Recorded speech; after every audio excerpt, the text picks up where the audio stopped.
Spags, the people said win puppy. Win puppy. Well, today puppy. Today, puppy indeed. Superflex Puppy at that. So we're not only going to do a live Superflex Puppy draft for $250K in total prizes on there, we're also going to talk about the strategy behind it because there isn't a lot of great information out there. So Pete and I did the legwork. Pete dug into his old giraffe Rolodex to find a Superflex that he won for himself. So let's get into it, Pete, right after this intro.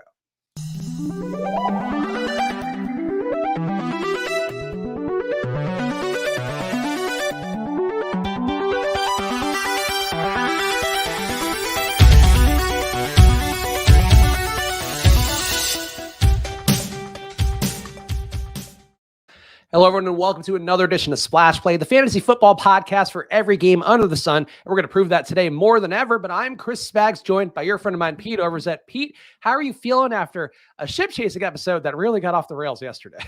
I was having a good day. I had moved on, and yet this chat, you guys are so insufferable, so spoiled.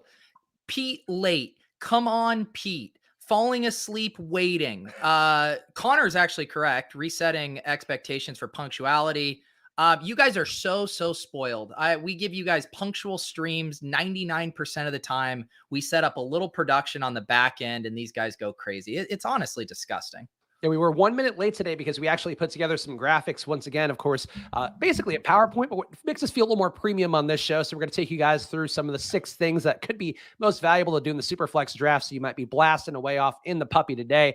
First of all, if you're watching live, whether it be on Pete's channel or the Splash Play channel, make sure you're subscribed and make sure you hit the like button. Of course, tomorrow on the Splash Play channel exclusively, I'll do my Friday solo stream. And Pete actually meant to ask you before the show. Now it completely ruins it. Could you give the people like an appeal to subscribe on there? Because we've now fallen behind Spike Week in terms of subs, and I just want to keep up with the Joneses, and I feel like you giving the influencer boost is more valuable than me just extolling the virtues of the Splash Play YouTube channel. Well, this is the classic Spags thing, because obviously I will encourage people to subscribe to that challenge, but to that channel. But then your reasoning is so distorted. You want to keep up with the Spike Week thing. Spags, come on, you're just supposed to make content because you love it, man, and just let the chips fall how they do. But yes, fucking follow the Splash Play channel so Spags can feel better about himself and he can compare metrics to all of his peers around the industry. Yeah, I mean, look, I did the Best Ball Bros show with Bime4 yesterday on the Spike Week channel. Had a lot of fun doing that. But ultimately, I'm not competitive, Pete. Like, I want everybody to do well. I just want us to do slightly better in terms of how well we're doing. And we're not selling products, so we have to have more subs. We have to have something that justifies us continuing to do this week after week. Well, what I think you're realizing is, you came out of the gate hard with your solo streams. You're getting drunk. You're doing these marathon streams, and now you're falling into the classic solo streamer paradox of like, my God, how am I going to keep up this energy this length of streams all summer? And now you're panicking. I can tell.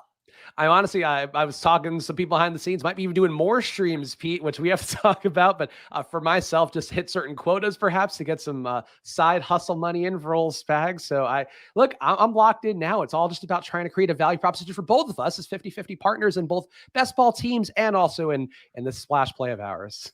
Yes, please subscribe to the Splash Play channel and leave Spags lots of comments, lots of likes. I feel like everything's breaking your way though. You got I didn't get to watch it, but I did see you were on the CBS podcast talking best ball. So I feel like you've officially made it, Spags. Thank you. And I'm trying to do the best to extol the virtues of best ball out there as a convert. And Pete, you are the Jehovah's Witness who was knocking on my door for months. And now I'm here trying to do it for everybody else out there. We're also trying to do it more over at Football Outsiders. So make sure to go check them out at footballoutsiders.com. Our fantasy analyst, Scott Spratt, doing a lot of great stuff of both his actual projections, which are, I think, unique in the way that they are calculated on the back end, but also going to be something where he's digging in more in best ball stuff throughout the summer. So go hang out with us at footballoutsiders.com and keep your eyes peeled for the Football Outsiders Almanac, which is really one of those Bibles of football analytics. If you are a full football nerd rather than just a fantasy football nerd, that could add some value to your life over at footballoutsiders.com.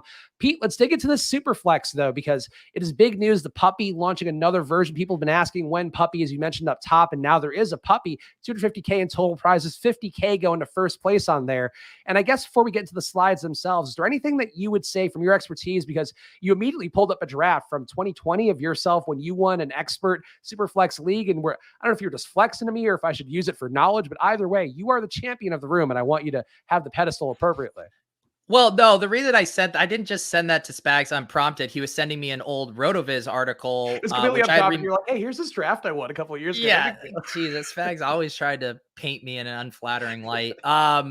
Yeah, no, so there was yeah, the Draft Sharks Invitational, but it was the RotoViz article that made me think of it. And because that league though was tight end premium and superflex. And that's the RotoViz has the triflex leagues on FFPC, and that's kind of a growing format. And even like the Scott Fish Bowl ends up kind of being similar to that. And I do think it's, the most interesting structure ultimately because it really balances out all of the positions equally in a way that makes for tough decisions.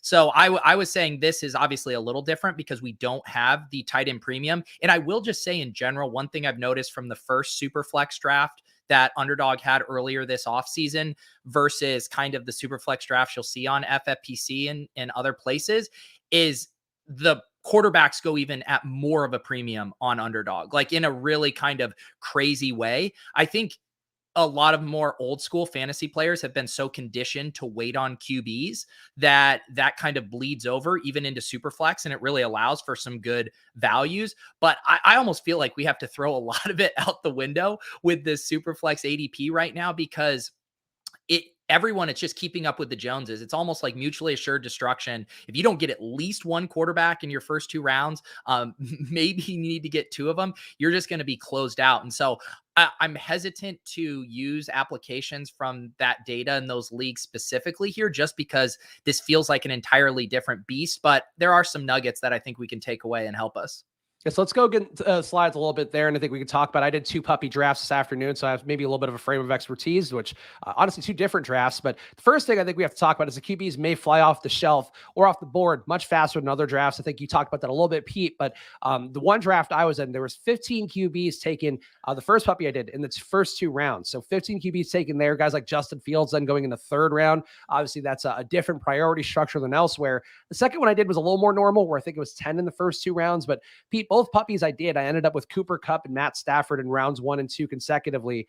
How are you feeling about that approach? Like, are you trying to read the room on that? Are you making sure you get a QB in the first 2 rounds? Because one of the bullet points coming up points out in your league you won, you did take your first QB in round 3.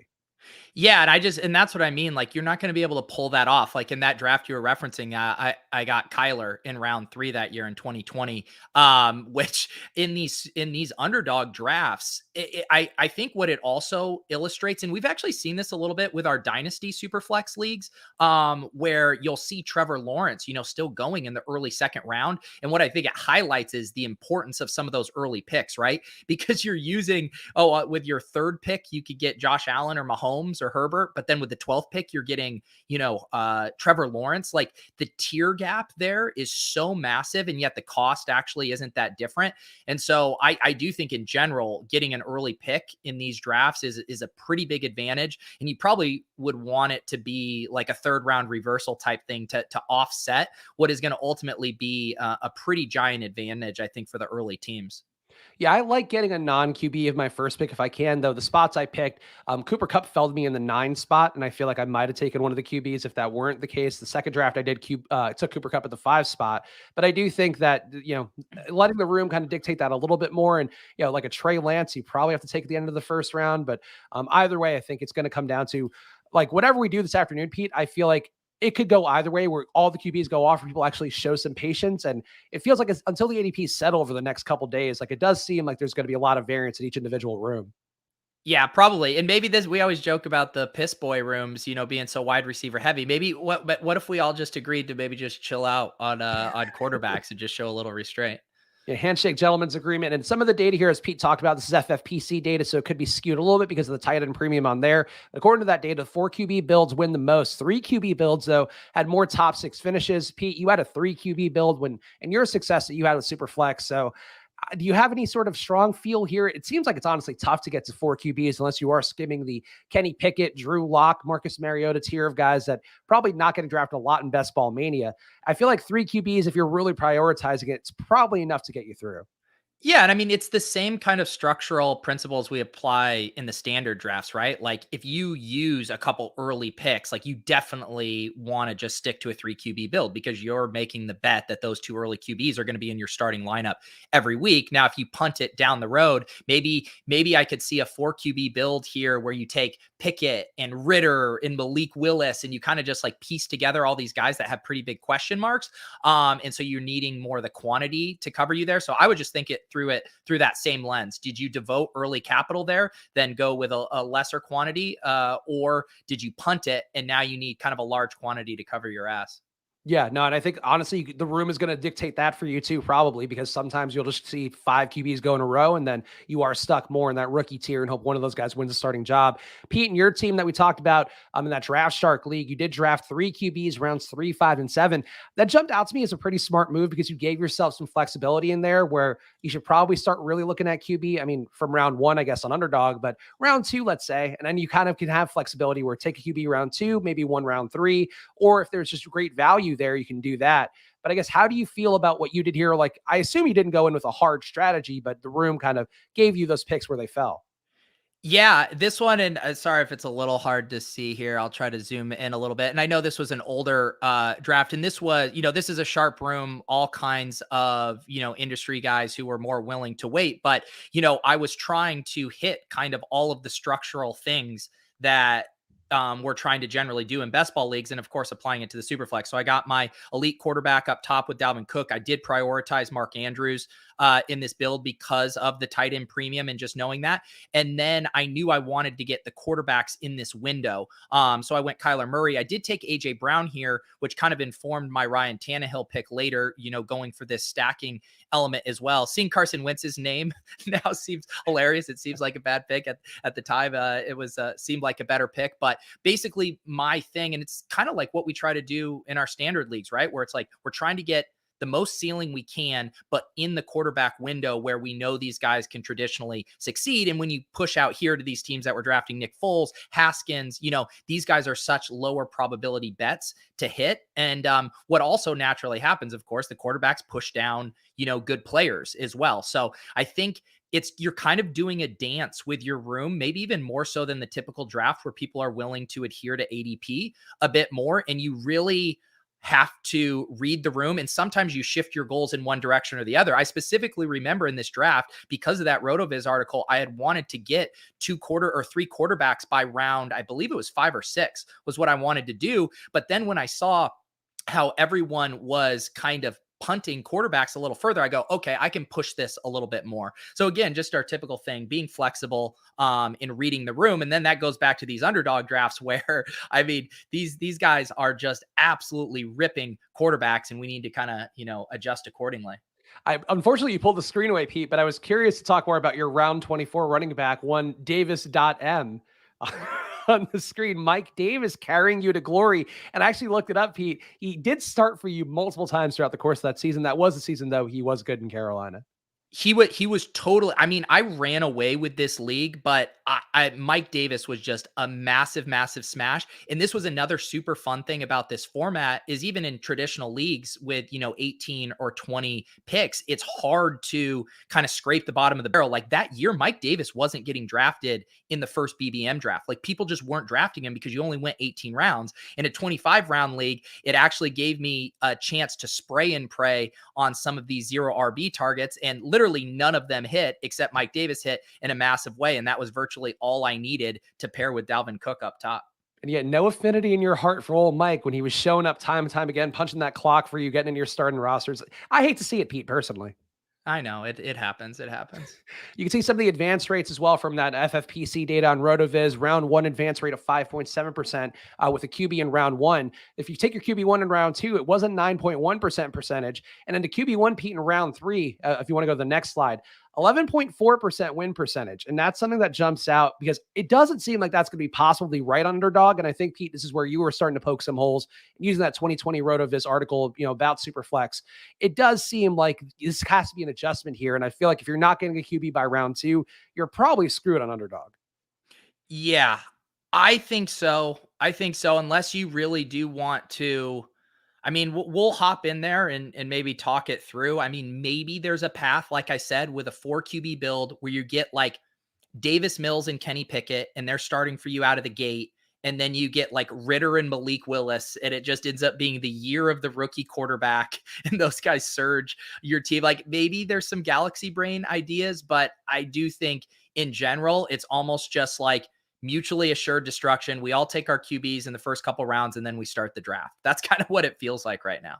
Yeah, I think that's going to be how it's going to go in this room, especially. But the last point here, before we jump into a draft, don't forget the stacking week 17 correlation. Still, it really is a lot of chaos in these super flex drafts if you are going to spam some puppy entries today. But I do think that like you can't forget the core principles there of trying to get your double stacks, trying to get your week 17 correlations. If anything, these wide receivers stay on the board even longer because of what Pete was talking about when people prioritize QB. A lot of other talented players end up starting to get pushed downward. So I think it's something, Pete, where it's actually more fertile to try to find those week 17 correlations. The tough part is finding the QBs that you want to have along with that. But if you can get somehow luck into that, like I think you're actually in a pretty good spot. Yeah, I mean, it does. It just adds another element that makes it tricky of all the things you're trying to accomplish because, we've been talking how important it is to correlate at good ADP values, but you're already naturally now having to reach for some of these quarterbacks. I think the temptation is probably going to be to reach to complete those stacks. And I think, at least telling myself right now, we probably don't want to compound that reaching just to ensure we're getting those stacks. And, in the same way with BBM, where it's like, yeah, you might miss out on the premium stacks. That's okay. Generally, these teams still have some late round cheaper guys that we can correlate with. All right. So, Pete, are you ready for this one? Did you do a puppy this morning? Did you I get one in? haven't. Oh, I okay. didn't. It is honestly a harrowing world over in the puppy, but of course you can play along with this over an Underdog. Use the promo code SPLASH, double your deposit up to $100 on there. The puppy, of course, $250K in total prizes. We mentioned up top, $50K going to first place. And of course, the goal for me is going to be try to still get Pete to do a 0 RB build here. A multi QB 0 RB build, the finest needle to thread. I mean, 0 RB is much easier to do when you're needing to prioritize quarterbacks. And I do think one of the points that was in that RotoViz article too is one of the benefits of, and again, we're having to shift things up, but it was talking about the benefits of taking the quarterbacks in the round 3 through 5 window is you're also avoiding the dead zone running backs there. So it's kind of a double whammy. The problem is here we've now shifted up the quarterback window the first 2 rounds. And like you were saying with your Cooper Kupp pick, there starts to feel like a big opportunity cost of like, do you want to take Trevor Lawrence over Stephon Diggs? I mean, that's a decision that you're probably coming across in here. Actually, let me see, because I'm curious who went ahead of Cooper Kupp in that first one I did where I did get him at the 9 spot. And let's see who went ahead. So but I got to pull up the board. So who went ahead of him? Josh Allen went first, Christian McCaffrey second, Jonathan Taylor third, Austin Eckler. And it's actually the one where I got him in the 5 hole. That was weird. A lot of running backs went early in that one, which I didn't fully understand the logic of. And the one where I got him in the 9 spot, though, who went ahead of him was Josh Allen, Jonathan Taylor, Justin Herbert, Patrick Mahomes, Lamar Jackson, Christian McCaffrey, Kyler Murray, Jalen Hurts, then Cooper Kupp. Would you go Hurts over Kupp in this format? Probably. I don't know. I mean, I like I said, I'm flying blind here, guys. I haven't done one of these yet, so I don't know. I don't feel comfortable saying one way or the other, but I do worry about getting shut out. Well, what's the tier break for you with Cooper Kupp? Like the guys who went after him, Joe Burrow, Tom Brady. Do you go those guys over Kupp? I do think I guess I would say just off the hip, that kind of the end of that elite QB tier. So right after Hurts, that's probably where I then feel like, okay, let me go back to these wide receivers with massive ceilings. Interesting. Okay. Yeah, I'm curious to see how this room develops. See the QB is starting to fly off the board, lots of purple. And then, which way do we go here? I will always take Cooper Kupp. I feel like I'm insane not doing that, but I would prefer to take Mahomes here. Okay, I can live with that. The other reason too impacting this is so like because the ADP hasn't refreshed yet, you are seeing someone take like Jonathan Taylor 101. And again, I don't know, maybe that was specific, or it's hard to know if they're adjusting for the format or not. But again, when I think of the 2v2s that we'll see here, and we can do the 2v2 when we get back here to the second round of like the quarterback available at pick 19 and Cooper Kupp versus Patrick Mahomes and whatever wide receiver we're going to get here. I feel pretty confident saying we're going to like the 2v2 with the Mahomes side. No, I think that's reasonable, and certainly Mahomes. It's hard to justify taking him where you're taking him normally in Best Ball Mania, I think. And for me, getting some exposure in the puppy seems a nice way to get a part of Kansas City if you are trying to not take those QBs early, like I'm trying to do in some of the bigger tournaments. Yeah. And my just guess, and how big is this tournament? I'm curious how long we think this one will end up being open to see how much time like the ADP could actually settle and chill out, a little bit versus kind of being in the Wild West right now as we all establish the ADP. ATX Bearcat asking the question: this ADP won't affect BBM ADP. I presume those were separate databases entirely. Yeah, no, they'll keep it completely different. And hopefully we'll get I know like the 4for4 guys have a really good underdog ADP tool. So hopefully we'll get some tools out to show us the updated ADP. But like this strat, I mean, I truly can't imagine starting a super flex draft with 2 running backs. Like I just feel like you're gonna just be so far behind the 8 ball in so many ways. Yeah, that feels like a paying the rake approach. Like I get trying to do something different here in the room and maybe take advantage of it, but the QB is like it's important to think because we didn't really establish that. Like Pete, taking a QB, like the reason you take a QB is because these are the highest floor, highest ceiling positions for the most part. So getting a QB in flex is like incredibly important, and that is something that maybe construction wise people aren't aware of if they're not super savvy drafters. Yeah. Yeah, and I do it's also people are anchored to ADP. Like just let's talk through this here. Kelsey would have been interesting with that stack. So you're basically, if we're going with like Adams or Lamb, you're looking at Adams or Lamb versus like Brady, Dak, or Stafford. I almost am still in the like grab another quarterback here and then see, but We what should do you be able to feel? set up Brady stacks more easily, so I wouldn't mind taking Brady here. And then, like Dak, we can also have whatever stack we wanted to, like besides having CD, obviously. Yeah. Yeah, because That- again, I just kind of think so. Let's look at that 2v2 though and decide. So it was like Adams. So we were basically looking at Adams, or sorry, it would have been Cup with Brady or Mahomes with Adams. If we did do that 2v2, which side are you on there? Mahomes and Adams is kind of interesting just because of the fact that we could have that AFC West correlation if that is going to be the shootout division. But it's not a week 17 correlation, though, so it probably doesn't matter that much. And I like that we got the QBs early because, like, I think getting the QBs early, you can kind of pick off whatever you want of the stack. So, like, we'll have Russell Gage available. I think Evans will be there probably when we come back to us. We take Godwin if we wanted. We could do Rashad White. Like, we have so many options there. But same thing for Mahomes. We could still take MVS. Like, we missed out on Kelsey, but we get MVS. We can get Sky Moore. We can get Juju probably. Like that's I think the value of taking your QBs early is then how to stack everything from there on. And our bet, I'm glad we made this bet because again, I feel like we captured, close to the end of the tier break with our first quarterback. And then I think we captured, close to an end of the tier break here with our second quarterback. And then you see Stafford, Carr, Kirk Cousins come off the board here. And I think we're going to really like what we have available here. I mean, we might be able to get Deebo Samuel. We'll be able to get a Mike Evans, like you said, T Higgins. Like, I think we've kind of played this right for our draft slot. Yeah, no, I agree. Like, I think we set ourselves up well, and then the quality drop off, like we got the tiers, I think, where they needed to be, where like we would probably be in like Tua category when we're picking now. Right. And this also gives us the flexibility now to kind of read the room for our QB3. Like if a run happens again and we're feeling really boxed out, but I think with this build, we can kind of push our QB3 pretty decently down the road. So, I mean, I know we have the stack, but like Deebo Samuel here at pick 30 just feels really hard for me to pass up. What are you thinking? I would be more inclined to get the elite tight end then out of the way, but I think the luxury that we got was taking Brady and we can stack them up. So I would take Evans over Debo personally. Yeah. I don't mind that. I have a hard time with that, I think, but because we don't have enough time to hash it out, I think I actually feel really strongly Debo over Evans is a better pick there.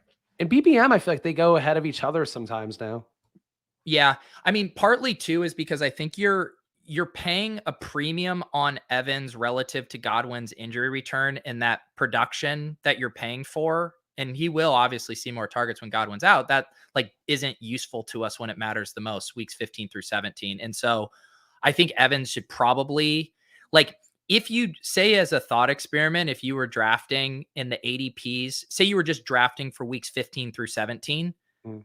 like Evans ADP would be probably much further down. And because of that, we're paying for that early season production. And I get the stack, but I do think Debo is just in a clear class above Evans as far as what we can expect for fantasy production. So you feel that way, then that's not a super flex thought. That's like a your general Debo Yeah. versus Mike Evans in every four. Okay, got it. That makes And sense. it goes back to kind of in general how I try to think about correlation. And I do agree with you that there's other ways to stack Brady, and it's why I don't. If I think there's a gap in players, I don't force correlation early, knowing that there'll be other chances for us to complete that. And so for me, that was like a prime example of I have Debo in a different tier than Mike Evans, so I wouldn't force it, even though I think you can safely make the argument, hey, when you factor in the correlation, maybe they are closer in tier, but I think I just prefer Debo. Okay. No, I think that's a pretty logical look. I think the explanation of it sometimes is more of a sales pitch on the concept that you're going there. But I think you're right. If you are trying to play for winning this tournament, then you should probably devalue Mike Evans a little bit and also probably value Godwin more. I know you guys were talking yesterday on Chip Chasing about how Godwin's ADP probably going to fall because he might be on the pup list. We don't know how that goes. But it could be something that like you get Godwin cheap then and he ends up being just as valuable, if not more valuable for when you need him to be. Yeah, and I obviously didn't hate your elite tight end thing, but just knowing how this room is going and these other people catching up on their QB2s, I thought we could we're going to really see like Kittle and Waller fall Mhm. in this. So that's why I was like, I don't know if we have to prioritize Andrews. And I like how this is setting up for us here to get one of Higgins or Brown, because I do again think there's a tier break after these guys. Yeah, no, I agree. And would you yeah, who do you like here? Higgins, I feel like seems like the move. Yeah. I have Yeah. so much AJ Brown that I've been, taking Higgins above AJ when he's available. We we had a lot about T Higgins in the Fantasy Life newsletter today. We had Matt Harmon's reception perception on T Higgins.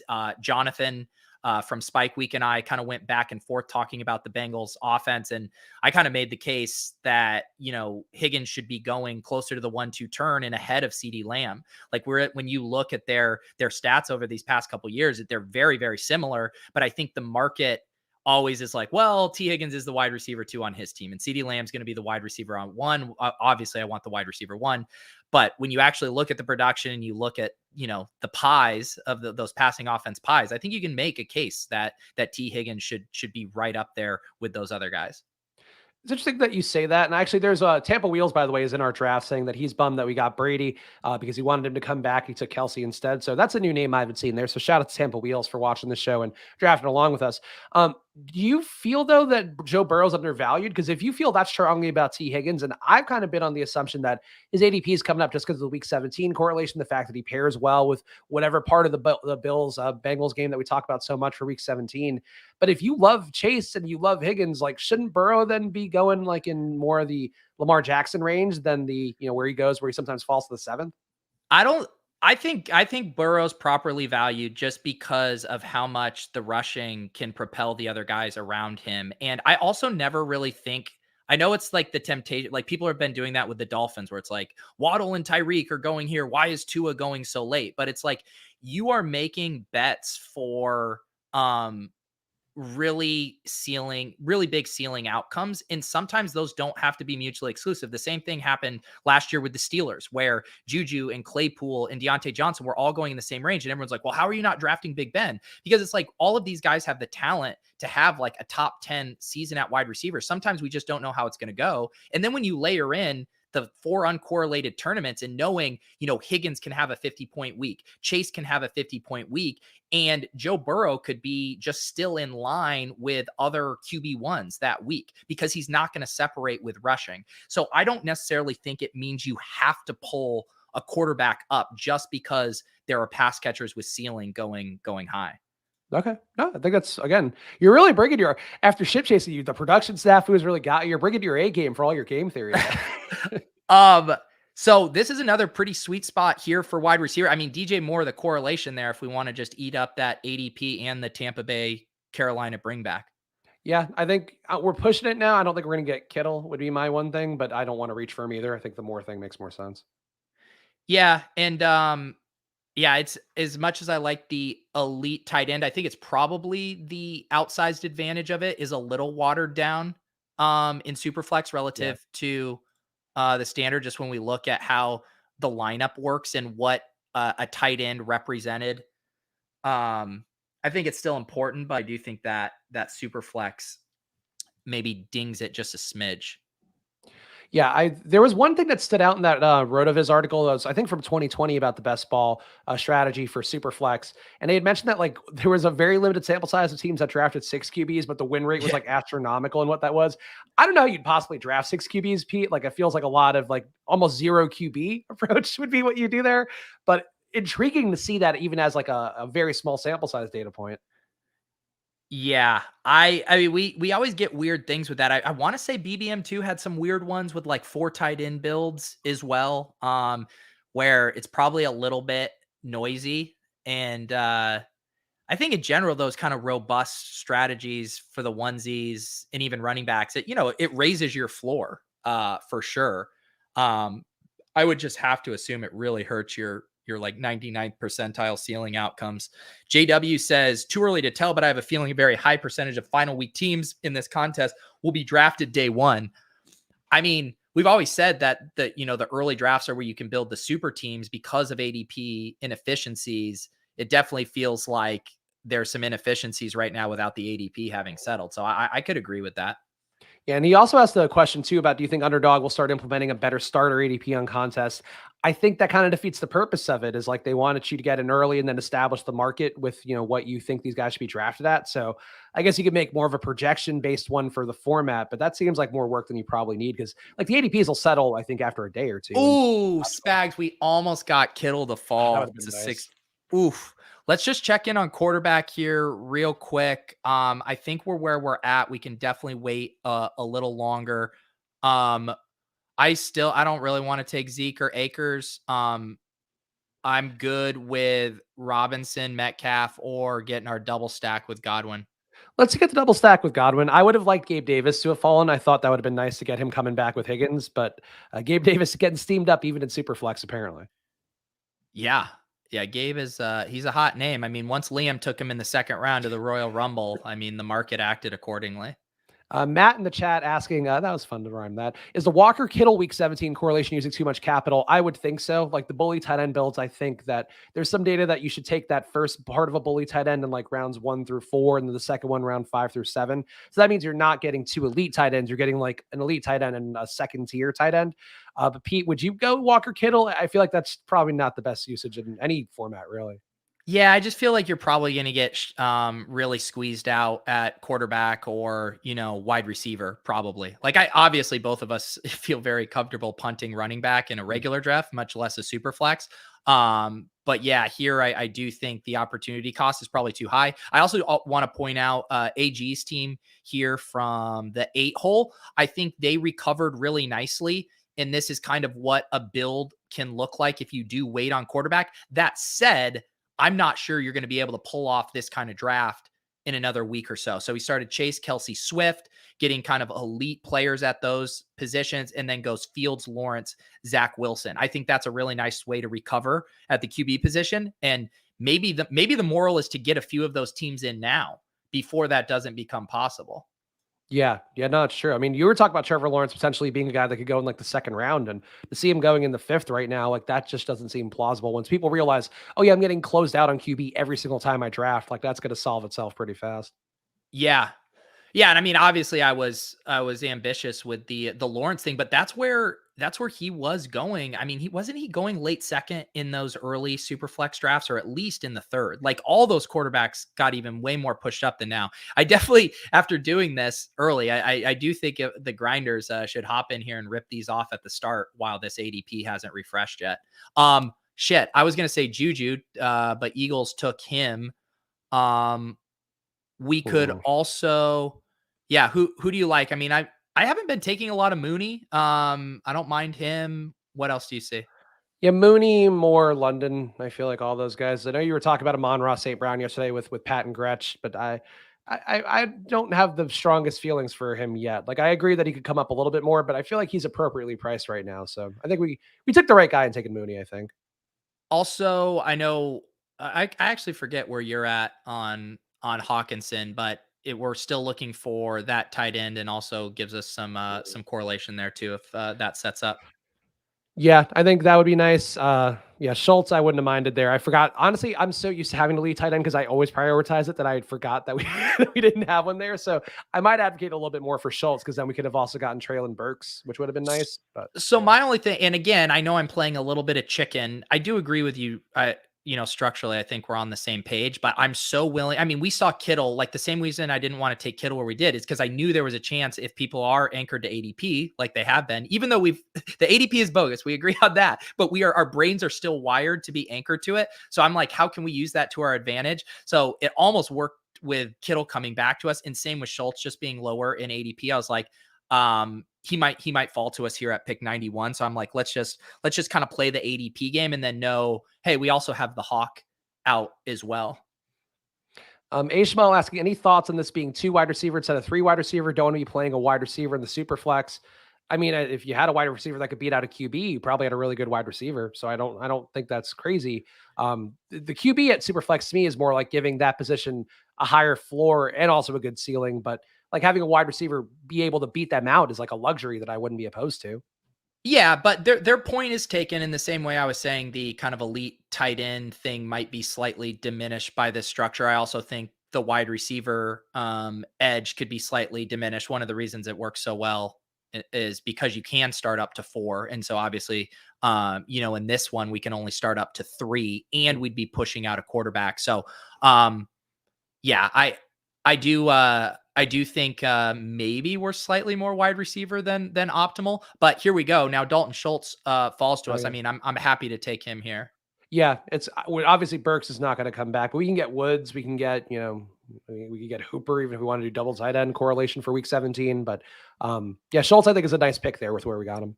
The only other consideration I would think with this next pick that we should consider is we are coming up on the range of the only other really kind of I don't want to say viable, but the only interesting stacking candidates with Mahomes with Sky Moore in MVS. So I would think that we might want to, depending on how this ADP shakes out, we might want to think about maybe making a running back detour and then coming back to one of those KC guys. Because I don't think we want to run an unstacked Mahomes, and we are running out of options there. I mean, we'll always have, I guess we could have the really flotsam, the Justin, whose last name escapes me. We could have him in Justin Ross. yes, Justin Ross. He's honestly so off my radar. Like that was one I never bought into, and now I feel like he doesn't get drafted a lot, and I feel like, oh, good, I withstood that one, and now sanity has prevailed. Wow, this is an interesting note from Mookie. In the overflow draft, Deshaun Oh, went 10.08. He went 5-1 in ours. So not only do you have crazy super flex valuation ADP, but then you layer in the uncertainty of the Deshaun Watson. Although, I don't know, conventional wisdom at this point seems, I mean, the hammer's coming. I'm expecting a full season suspension at this point. I feel like it's gotten softened a little with the settling the civil suits. Like this, I don't know. I think it's a half season. I'd put the over under at 8.5. I guess. Like I feel like All that's the winds are that blowing that are the tea leaves that I'm reading are the league is going to make a big time example out of him here. I'm But curious to see it. so I do think this. So let's just look at this. And again, kind of thinking about people being anchored to ADP. So we pick at 102 and 115. Sky Moore's ADP is 93 and MBS's is 107 here. I do think if Sky Moore is available to us at 102 here, I think we should take him. And then it kind of takes the pressure off of us for reaching for MVS later, and then should also put us in a sweet spot to get a running back one that we like. What do you think of that? Yeah, I think that's fair. Especially, I was gonna try to pitch you on taking Hawkinson anyway, just to get tight end and be done with it. But I think the way you spelled that out makes sense. Where yeah, the 6 guy. So we get Sky, and now we're doing pretty good at wide receiver, where we're gonna really be able to just rip running backs in the back half. And my dream scenario would be, and who knows if it's possible, would be we're able to get a running back at 115, and then MVS were to fall um to us in the 11th. But that might be, oh no, he goes right after. Yeah, right. So I am very glad that we got one of those guys there because now we do have options. We could add Rojo for more of kind of a team stack. We could add Jerick McKinnon late.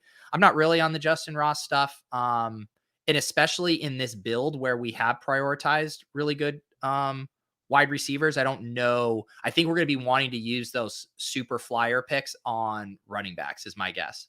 Hardman will be there at some point too. Yeah. Yeah, that's true. We should also, think through we're probably going to want to make our detour for QB3 here Oof. soonish. I mean, Pickett makes sense. Like the issue is like, so Pickett will have some targets that we could still get, or I guess if you want to talk me into Trubisky too, whichever of those two will have some left. We missed out on DK Metcalf already. I just find it hard to justify Drew Lock when you don't get Metcalf. Or Geno Smith, who I took in one of my puppy drafts because somebody scooped me on Drew Lock. That's how desperate people are for QB, that they're drafting Drew Lock in the 15th round. But I feel like one of the pick guys or Mariota would be my choices. And I would definitely lean. So in this build where we have Mahomes and Brady, these guys are going to anchor our team. We're drafting like we're right. I want to take a big time cut for our QB3. And so to me, that's the rookies. It's Pickett. It's also hilarious to me that Malik Willis is higher in the draft applet than Ritter, who goes ahead of him in BBM. But again, this is just a product of these names being dumped in here and not having the ADP refreshed yet. So Ritter is a guy that I think is also very interesting to me here. Whereas the guys like Mariota, Mitch Trubisky, Sam Darnold, guys who could give us early season production, we don't need early season production from them. We got Mahomes and Brady. We want a late season hammer, and I think that's the rookies. The Consigliere saying Corral seemed like the pick, but then seeing that Corral seems to be gone, actually. Can you confirm that Matt Corral's gone? Because that would make sense with having more. No, he's here. Okay. And I honestly, weird ADP thing. Yeah. I think we should take one of these running backs here. Just seeing how this ADP is shifting or is just kind of vomited in here. I think guys like Howell, Ritter, and stuff are really good QB3s for us. What do you think about? I mean, I love taking Pollard here and just building out our bet on the Cowboys and giving us, our anchor 0 RB guy. Yeah. I would be happy with Walker too, but I do think because we have Schultz and we're not going to have the Dak correlation there. Like I think making the bet on Pollard and getting some Tennessee guy at some point, like we can get whoever we want to as a bring back there for week 17. And again, talking about, and who knows, maybe we get burned and people go and grab these other quarterbacks. But in about when this ADP refreshes, like Ritter's not going to be buried down here. Ritter's going to be up here right next to Mariota and Trubisky where he is in the BBM3 stuff. So I kind of just want to take advantage of that dynamic in this draft and then know that that's going to change quickly. So given that we have Mahomes and Brady, and we've also at least got some stack components there, is this feeling more like a 3 QB build to you with one of those flyers or a 4 QB with 2 flyers? I mean, to me, it would be a 3 QB build unless we just thought there was kind of just a really insane value that we didn't pass up on. I find that hard to believe. And I do think because we are going to really be scrambling at running back that will probably not feel like making a detour for like a true flyer at quarterback to pass on like Kenny Gainwell, whose production we're probably going to need. Yep, that makes sense. Eric asking what draft this. I don't see a Superflex on Underdog. It is in fact the Puppy, but Superflex is the official title of it, I believe, on Underdog. So you can see it on the screen there, and 56,000 entrants will be into that one. All right, we are back up again here. Yeah, I don't think we have to mess with quarterback here. I think we're probably Cook would be nice with T. Higgins. Yeah. Good call. Yeah. I think Cook looks like the pick here. And again, it really does kind of go back to how we were saying, like these drafts are literally like we just agree to take quarterbacks in the first 2 rounds and then start drafting as normal. Like we're now just like building out, we got our wide receiver heavy start, got our elite tight end, and now we're picking off our 0 RB guys. Like it basically takes the elite quarterbacks from BBM3 in rounds 4 through 7 and just says, nah, just do them 1, 2, and then draft how you would otherwise. The team that we're building here is not going to look so far off of what we might build normally, other than the fact we'll have that 3rd QB. Like I'm definitely married to 2 QBs, 2 tight ends. I'm in a best ball mania or regular format puppy, but in this one, I think we worked the room fairly well. Like I like the guys we're getting, and we've a lot of value to at ADP, so almost worth the sounder, but perhaps not fully worth a sounder. Yeah, so we have so these are 20 round drafts instead of 18, which again, like I was showing with my Draft Sharks thing, even plays into zero RB, I think a little bit more because we're able to tack on a few of the running backs that, are still, I think, solid handcuffs, solid contingent guys that just don't go in underdog BBM drafts because there's two less rounds. Yeah, I took my first, well, not my first shares, but very low amounts of shares of like James White and Kenyon Drake in the builds I was doing on some of the two puppy drafts I did. So like I think you're right about that. Like I think that is some room to get guys that you just wouldn't get anywhere else, and then guys that really are also kind of unappealing that you don't want to draft. Like here you could draft them, and if they do work out in any way, they're probably all upside. Yeah. So Gronks will be another guy that we should talk about because I mean, obviously, I think we can wait a good bit on him. I'm curious how long he stays at the top of the queue, but obviously, he would fit a tight end in Tampa Bay need. Although we've already double stacked, so we probably don't have to push that. Um, I do think obviously Ramondre and Madison kind of fit this bill. Um, Hmm. Yeah, I mean, I never uh, mind Ramondre or Madison. We could take Patrick for a Denver bring back. my only thing is just wanting to keep wide receiver Yeah. ammo back because we're probably only going to do like one more wide receiver, maybe two, I guess. I think I lean Ramondre, but Yeah, I think Ramondre works for me. I guess we can kind of back it out now, right? We're through 12 rounds, so we have 8 more picks left. We know we're going to have at least one more QB, at least 3 more running backs, so that's 4 picks. At least one more wide receivers, 5. At least one more tight end is 6. So I guess we have kind of 2 luxury picks on top of that. Um so I guess we still have some flexibility. Like if we get funneled toward a 3 tight end build, that's fine. If we end up really loving some wide receiver value and want to get to 8 wide receivers, that's fine. So I think we're good. I think we're in good shape. Yeah, and then I know we should put. I feel like Hardman would then kill that flexibility too, but I feel like we should try to get Hardman just to get one more chief in there. Oh, he's gone now. Never mind. Hardman went. Yeah, Yeah. I think we're probably going to be looking at Jerick McKinnon late. which is fine. I Um don't mind that actually. yeah. And then the other thing here, I do think Rashad White makes a ton of sense. If we're just making a big bet on the Bucks. I mean, I also don't mind Madison either here.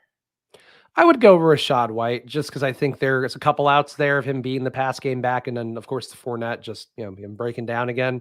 I feel like Rashad White's in a really nice spot to benefit and rise on the weeks too that Brady's not fully going off. Yeah, I mean these are all some of my favorite zero RB picks. I think I Mine too. prefer Singletary to James Cook, but I mean Pollard, Cook, Ramondre, Rashad White. I love it. Francis asking, do you go 3 to 4 QBs versus 2 QBs now? Account for more volatility at the position? Yeah, that's what we were debating earlier. I think we're going to go for 3 in this build, but if we hadn't invested in QB so early, I think going to 4 seems like a pretty logical thing if you don't get a Mahomes Brady tier of guys. Yeah. It's crazy that like we could have been a couple picks off and ended up with like Stafford and Cousins for the same draft capital, basically. Yeah, that's what I'm saying here. Yeah, Cousins going at 3-2 and it just, reaching quote unquote for Brady at pick 19 sure doesn't look as bad when Cousin peels off the board 7 picks later. Yeah, I think that was this particular draft. I think that worked out. Sometimes you might get lucky and have something fall, I guess, but it's not probably not worth making that bet in this point of the draft season. Like I think this approach of what you were talking about, just take your 2 QBs, be done, and then try to build a normal team around that. Because everything else is just like it's chaos if you're not following something to kind of give you a foundation to tether yourself to. Yeah, and I do think just with our construction right now, we have a lot of flexibility. Like there was a second there I was like, man, are we going to get squeezed out on all the best zero RB guys? And then they just kind of fell to us. And now I don't think we really have to make specific positional concerns at our picks. We can just, dare I say, hashtag draft the best plays. Also, we got 130 people watching live on Peach channel. I think a few more on the Splash Plays channel as well. So make sure you hit the like button if you can. Does help these videos get seen by more people, which means a lot to us because we're trying to do the best we can, including actual research today, Pete. We read some articles. We dug up old drafts. We did the best we could to give some Superflex a flashlight in the tunnel, Pete, for Superflex, which is a shocking dearth of information out there for this format. Yeah, all the haters who said we're just lazy streamers who just turn on the cameras, fire up a draft, and just bask in the engagement. Well, look at us rolling up our sleeves, Grinding. getting to work. So one pick that would be interesting to me here, and maybe we could wait, would be to take a Kui Boonham as our Denver bring back and then be done at tight end.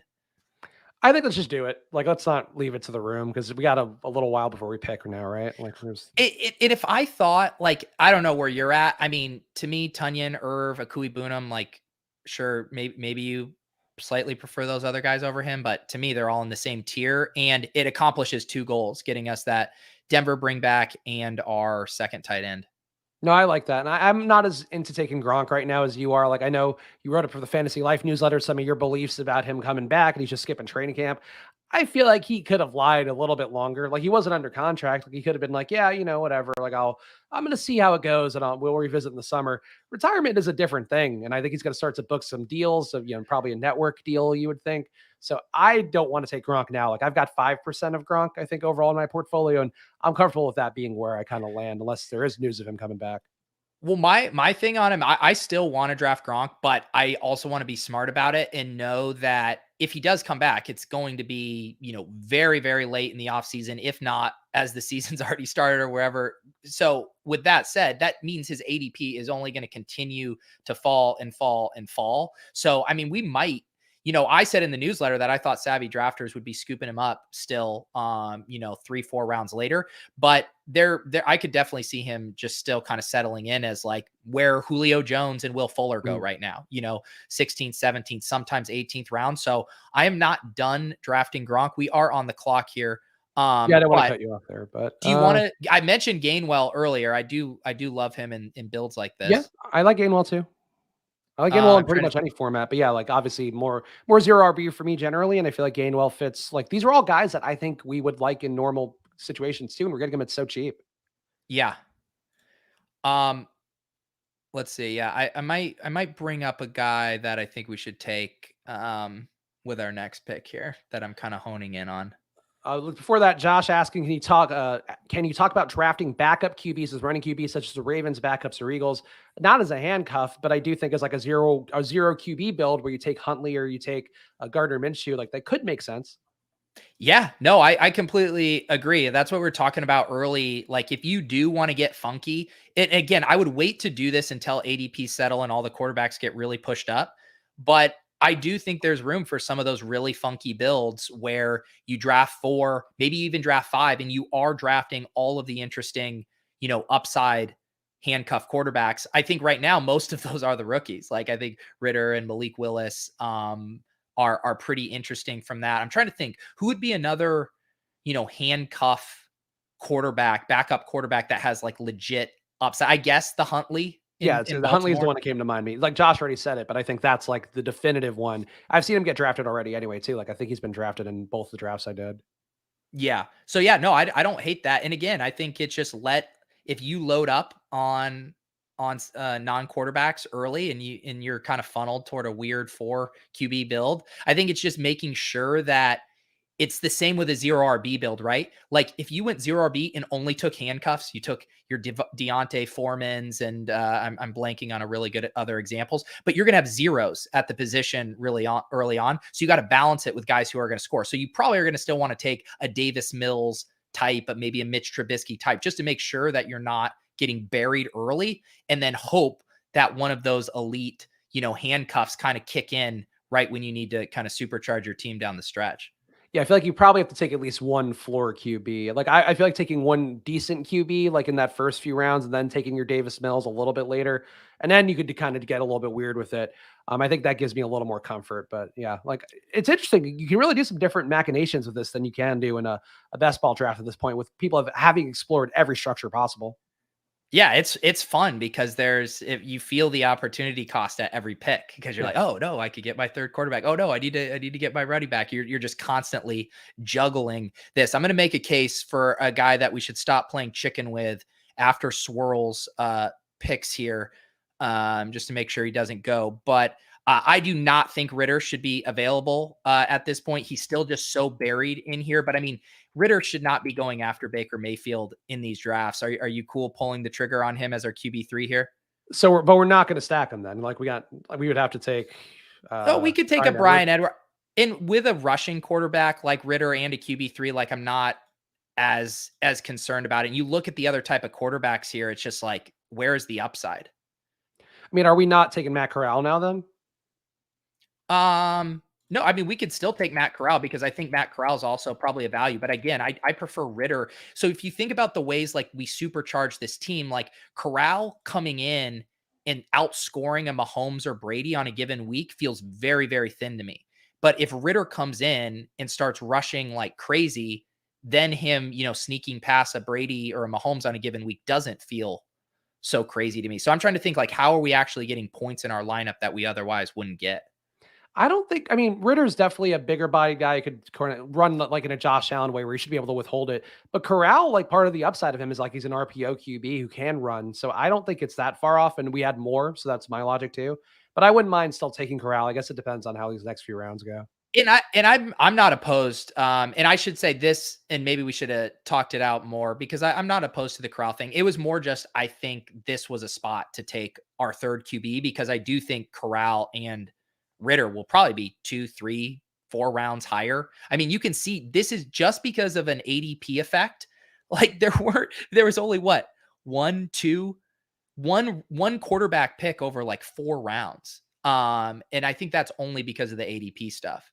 Gotta love seeing Drew Lock in the 11th. That just that just feels right, Yeah. you know. Um, 80 or yeah. Yeah, I don't see anything else, particularly, super interesting here. I guess we could make a bet on Foreman too, but the clock's ticking. Yeah, I think he'll still probably be available for Yeah, us. that's true.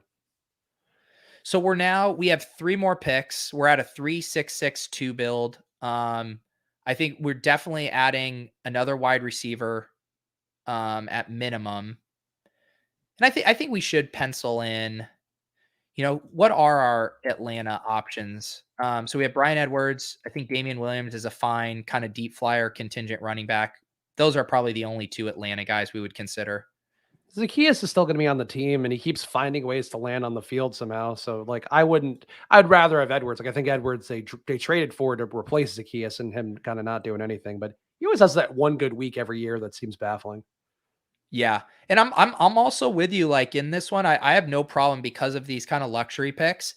Um, and knowing that there are scenarios where we don't get production from Ritter, if Mariota is good and somehow holds him off. I'm not making that bet personally, but that's definitely within the range of outcomes. I think we could still take advantage of the softer QB ADP in this room and take Corral. Maxing the 20-round draft takes forever. Why didn't Underdog keep them at 18? You need 20 rounds for a super flex. I feel like this team would be much more difficult to make sense of if we didn't have 20 rounds. Yeah, I get it for the super flex drafts. I think they did it right. I think the 20 Yeah. with the super flex and then going back to the 18 for BBM was the way. Yeah, you do feel it though. Like, man, there's those BBM drafts that are paced just perfectly. You get in a good run and you're done in 40 minutes. It's just like the perfect amount of time. The extra 2 rounds you start to feel. And my theory would be because people are less confident with their final 2-round picks and are, further out in the deep end than they usually are, that they probably bleed the clock on all those last couple picks too. So it probably just elongates everything. It's good to see Sony Michelle get drafted then more reliably. So he did, and Raheem Mostert, all those guys that just sometimes get skipped. Probably not getting that skipped so much here. I wouldn't mind taking Edwards. I think we can wait on him. Why don't we take Corral and just Okay, yeah, that's fine.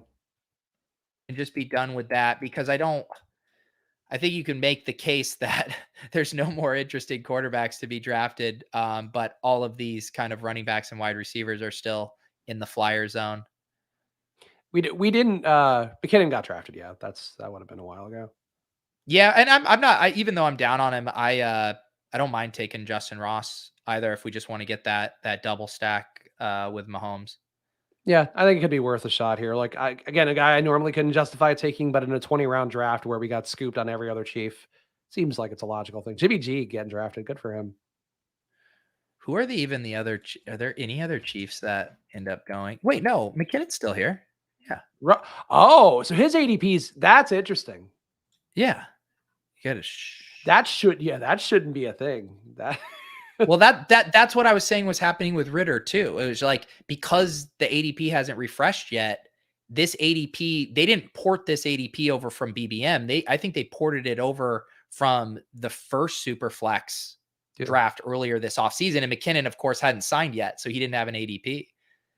Hmm. Although that theory doesn't check out because Ritter would have been going in those drafts too. So Yeah. I actually have no idea how that ADP sausage got made. I mean, there's a logic. Oh, Visca, good. A home for Eagles. Eagles might be having the show on in the background. Eagles killing me. Damn you, James, if you are watching this. Well, I actually damn you, Spags, because you made me go look, and if he was Well, I mean, watching, like, I just didn't. I didn't think it was possible that he would still be available. But yeah, that is much smarter. that I guess that the moral is we need to be searching for all these teams to see who happens to still be available here. Do you want to just grab Justin Ross, get that double stack, Yeah, we might as well at this point. the young gun double stack?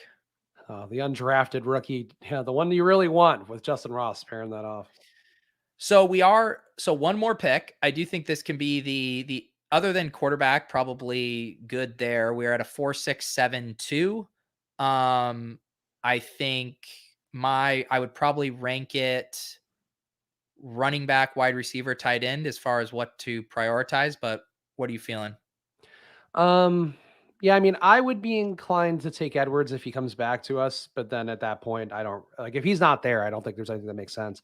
Top stat pointing out to Brian Robinson doesn't have an ADP, so another value guy that just went to S Will. S Worlds might be in the chat too, because I feel like he's skipped a couple guys that somebody has been like, oh yeah, how about this guy?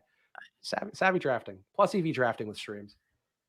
So yeah, if we want, you know, running back has gotten extremely gross here. The only thing I would maybe consider would be like a Damian Williams with our Atlanta, but I think there's far more interesting names at wide receiver. We Mhm. have Brian Edwards if we want to do like a Ritter Edwards stack, although my personal favorite, and I'll just say him because he'll get drafted and then whatever. But I do think Isaiah McKenzie is just far, far too cheap in this range relative to kind of some whispers that we're starting to hear about him potentially overtaking Crowder.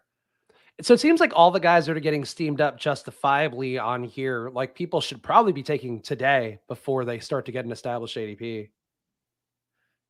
Like, Yeah. because McKenzie's been hot only over the last like week or so. So like whatever they pulled the ADPs from, like McKenzie probably wasn't getting drafted.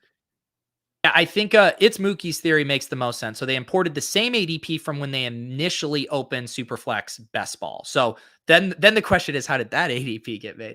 But yes, I do guess that's probably what happened. Classic ADP chicken or egg scenario that we're always looking for. Yeah, so now we're starting to get some fun picks here. Malik Willis goes. I like that pick. Who did he pair that with? So yeah, he did a similar thing. Wally is us. Grabbed those two QBs early, Hurts and Burrow. Waited till the very end to take a really high upside. Oh, Isaiah McKenzie does go one pick, of course, of course. And did Brian Edwards go too? He might have. Yeah, he did. Um, let's see. I don't know. Like some of the fun upside picks to me would be like Tyquan Thornton. I Danny guess Gray. Tyquan Thornton is really the only interesting one to me. Yeah, I feel like Thornton is fine to me. I don't.